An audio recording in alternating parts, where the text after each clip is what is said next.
puji Tuhan. Dan selamat datang buat keluarga besar almarhum Bapak Irwan Firmansyah, ya, mungkin 1 tahun yang lalu telah dipanggil Tuhan, dan kita percaya bahwa beliau sudah tenang bersama dengan Bapa di surga, ya. Dan mungkin saudara bertanya, kenapa beliau dulu, ya kan? Oh, bukan saya dulu. Ada orang yang pengen cepat dipanggil Tuhan, nggak dipanggil-panggil, ya kan? Ada orang yang cepat dipanggil Tuhan, kok nggak dipanggil-panggil, kenapa? Ada yang pengen umur panjang, cepat dipanggil, ya. Nah, itu semua hidup dan mati itu semua ada planningnya Tuhan, ya. Jadi kita nggak bisa menghalangi. Walaupun waktu sakit kita berusaha untuk bawa ke rumah sakit untuk berobat, mungkin panggil dokter yang termahal. Sekalipun kalau Tuhan sudah tentukan bahwa waktunya, pasti dia akan pulang kembali ke pangkuan Bapa di surga, ya. Jadi ada orang kaya pun tidak bisa membeli nyawa, ya. Walaupun dia mungkin ada orang yang berusaha dibawa ke Singapura, dibawa kemanapun gitu kan. Ternyata Tuhan menghendaki lain, karena semuanya sudah diatur di dalam garis tangannya Tuhan. Jadi kita manusia hanya berusaha berdoa, tapi semuanya ditentukan oleh Tuhan, ya. Dan kita belum dipanggil Tuhan karena kita nunggu giliran, ya. Ada yang sudah umur 80, umur 90, bahkan ibu saya umur 98. Sudah kepengen dipanggil Tuhan, nggak dipanggil-panggil. Padahal nggak budek juga, ya kan? Jadi rahasia umur panjang katanya lebih baik kita jadi orang budek, ya. Waktu dipanggil-panggil sama Tuhan nggak denger, makanya nggak mati-mati gitu kan, karena budek gitu kan. Jadi kalau pengen rahasia umur panjang, tapi saya percaya bahwa sebuah kehidupan itu, baik hidup atau mati itu sama saja sebenarnya, ya. Yang paling penting bukan berapa lama kita hidup, tetapi apa yang kita lakukan selama kita hidup, itu yang paling penting. Karena kalau kita mungkin pergi ke makam nih, pasti lahir, misalkan tanggal berapa, tahun berapa, ya kan? Tanggal, bulan, tahun berapa, pasti ada tanda strip, ya. Terus wafat, tahun berapa, tanggal berapa, bulan berapa. Nah, yang paling penting apanya? Tanda strip atau hari lahir atau hari wafatnya? Tanda strip. Karena tanda strip itu adalah perjalanan hidup manusia selama di muka bumi ini. Kalau sudah pada waktu lahir, nah dia akan perjalanan menuju hidup dan menuju pada kematian. Nah, tanda strip itulah yang kita harus isi dengan berbagai nuansa, warna, ya. Ada warna yang bagus, ada warna yang tidak bagus. Tergantung siapa yang akan mengisi di situ, Tuhan atau kita? Masa Tuhan?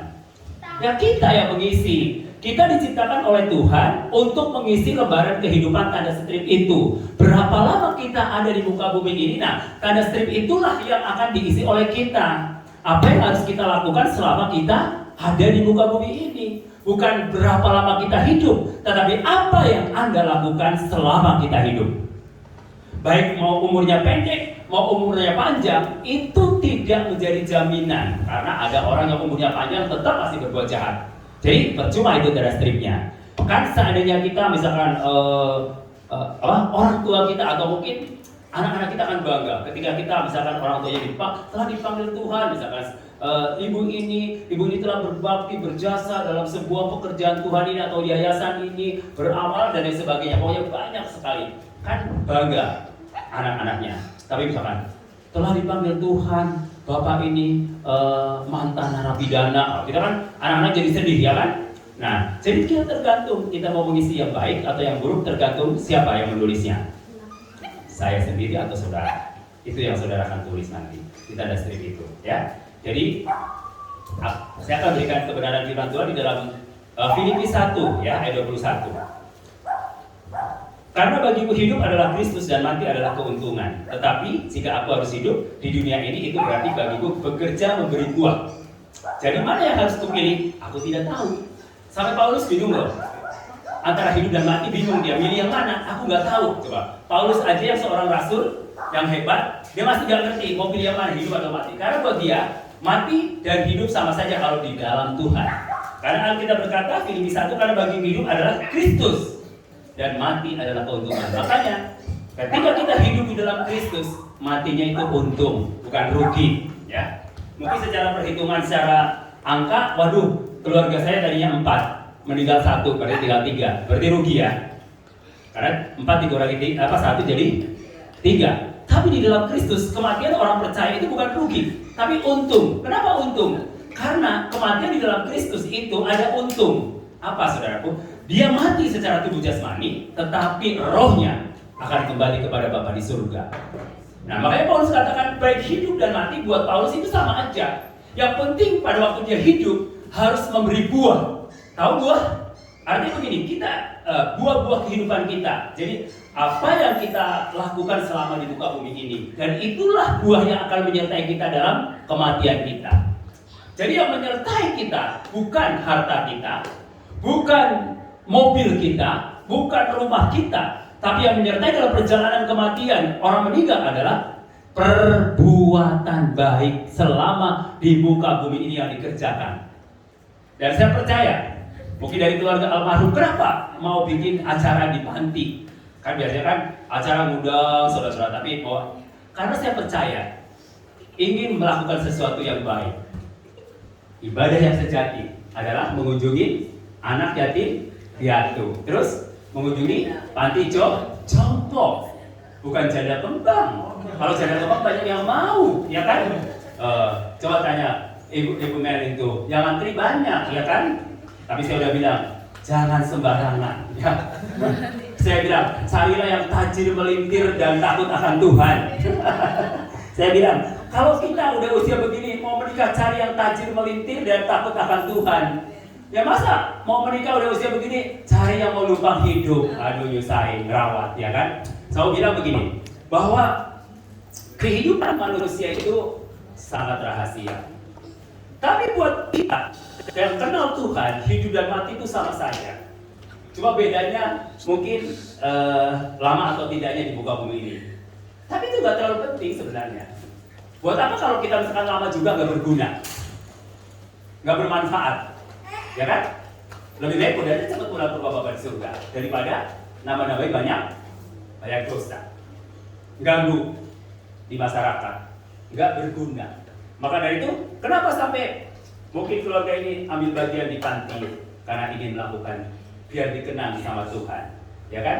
Perbuatan baik itulah yang akan menyertai saya dan saudara pada waktu kita dipanggil Tuhan.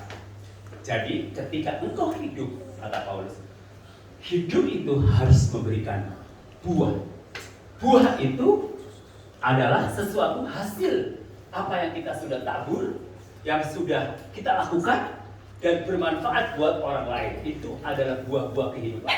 Nah, contohnya misalnya, saudara menanam pohon buah mangga. Mungkin pohon mangga di depan rumah. Kalau pohon mangga itu sudah bertahun-tahun, sudah 10 tahun gak berbuah, apa yang saudara lakukan? Kesel gak? Ini pohon mangga udah bikin sampah tiap hari, sapu daunnya, gak menghasilkan buah. Lama-lama kesel, daripada aku capek nyapu, lebih ditebang. Ya kan? Gak ada gunanya. Nah, demikian juga kita manusia. Manusia sebenarnya ditanam oleh Tuhan di pelataranya Tuhan. Kehendak Tuhan supaya manusia ditanam di pelataranya Tuhan itu bertumbuh dan berbuah. Semua agama itu pasti mengajarkan kebaikan. Gak ada agama yang mengajarkan kejahatan. Dan Yesus Kristus tidak pernah mengajar atau tidak pernah memberitakan agama. Tapi Yesus Kristus memberitakan kasih anugerah Allah. Siapa yang percaya kepadanya diselamatkan, yang tidak percaya kepadanya maka tidak diselamatkan, akan menerima hukuman. Itu sebenarnya. Dan Yesus memberitakan kasih. Love God, love people. Kasih kepada Allah dan juga kasih kepada sesama. Kalau kita berkata bahwa aku sayang sama Tuhan, tapi saudara punya musuh dengan sesama, itu bullshit. Yang kelihatan aja saudara nggak bisa, apalagi yang nggak kelihatan. Makanya bukti kita cinta Tuhan itu dibuktikan hubungan kita dengan sesama kita, keluarga kita, ya kan? Orang-orang di sekeliling kita. Kalau kita masih bermusuhan dengan tetangga kita, yang kelihatan aja kita nggak sayang, masa bilang dia nggak kelihatan kita sayang? Itu omong kosong, ya bullshit, ya kan? Omong kosong. Makanya bukti daripada kita cinta Tuhan dibuktikan hubungan kita dengan sesama. Makanya cross, salib itu di sini ada.